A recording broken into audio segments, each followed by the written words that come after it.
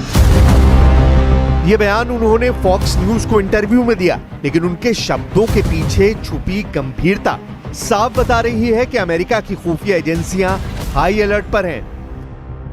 Iran की नाराजगी का सबसे बड़ा कारण है जनरल कासिम सुलेमानी की हत्या।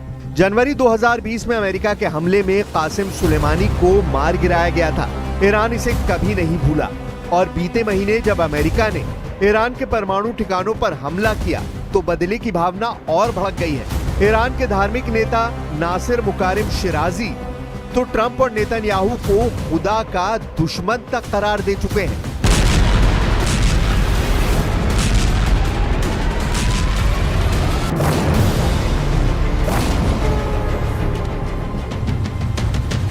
तो क्या सच में ट्रंप को एक छोटे ड्रोन से मारने की साजिश बन रही है? दरअसल ईरान ने पिछले कुछ सालों में ड्रोन टेक्नोलॉजी में जबरदस्त तरक्की की है। पश्चिम एशिया में जंग के तमाम मोर्चों पर ईरानी ड्रोन्स ने बड़े पैमाने पर तबाही की है। ईरान का ड्रोन प्रोग्राम दुनिया के सबसे तेजी से बढ़ते हथियार कार्यक्रमों में से एक बन चुका है।